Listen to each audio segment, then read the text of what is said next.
Totoo ba talagang gumagana yung magic na ginagamit para mailabas ang second origin ng wizards na tulad natin? Nararamdaman ko yung pagtaas ng magic powers ko. Yun nga lang, medyo nanakit pa rin yung buong katawan ko. Kayo talaga? Huh? Napakahina niyo namang lahat. Bakit ba parang ayos ko lang, Erza? Dati naman na yata may second origin ng taong yan. Paniniwalaan ko na lang yung sinabi mo. Alam nyo mga kasama, ngayon pa lang ako nakarating sa ganito kalaking bayan. Ang laki nga! Ang totoo, ako rin. Mas malaki pa to kaysa sa bayan ng Edolas Castle! Mabuti naman nakarating na kayo dito. Master, Ako na mag-aasikaso sa pagre-rehistro ninyong 5. Kaya wag niyong ipapahiya ang buong guild natin na Fairy Tail. Sandali lang ha. Fairy tale ba yung sinabi niya? Yung mga taong yan? Hindi ba sila yung guild na taon-taon nasa huling pwesto? Pasaway kayo. Sino yung tumawa sa inyo? tama na. Sigurado ako na nasa huling pwesto uli kayo ngayon taon. Sabertooth ang guild na mananalo sa Grand Magic Games! Huwag mo silang pipigilan kung gusto nilang tumawa.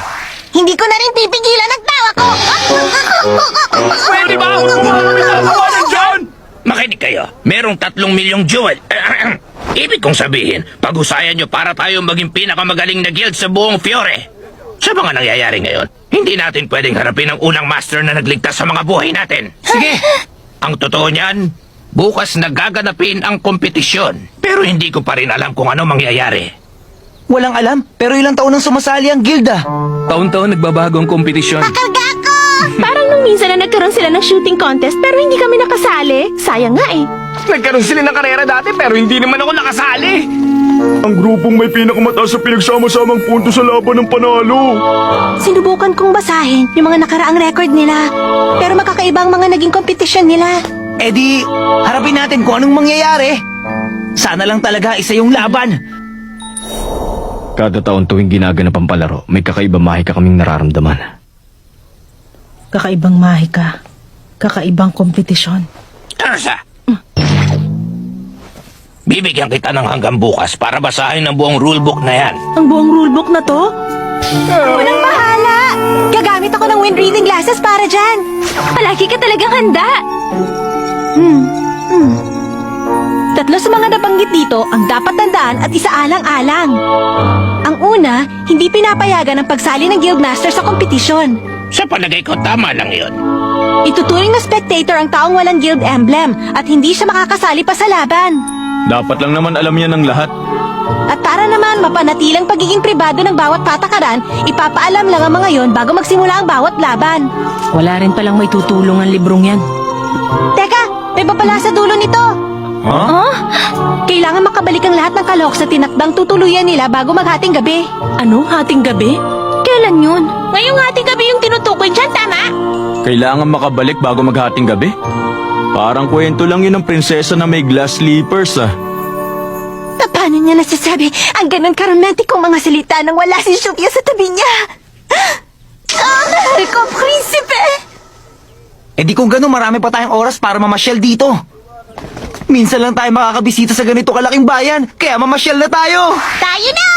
Hintayin niyo ako! Sandali, alam niyo ba kung saan tayo tutuloy? Sa Honeybone, tama! Siguraduhin niyo lang na makakabalik kayo bago maghating gabi. Oo na! Hating gabi, sa tinakdang tutuluyan. Ang Honeybone, ang siyang itinakdang tutuluyan ng Fairy Tail Guild. May dahilan kung bakit may 6 na higaan dito. Ibig sabihin magkakasama kaming matutulog?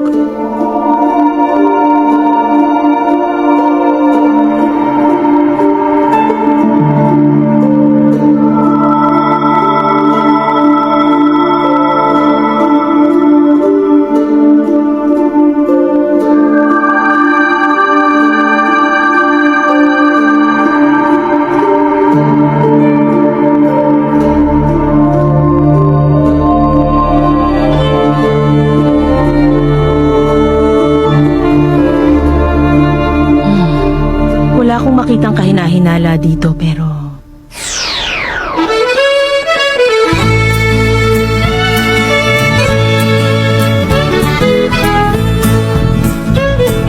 Gawin! Ha? Juvia, bakit ka nandito? Pumunta rin dito ang buong guild. Nandito kaming lahat para suportahan kayo.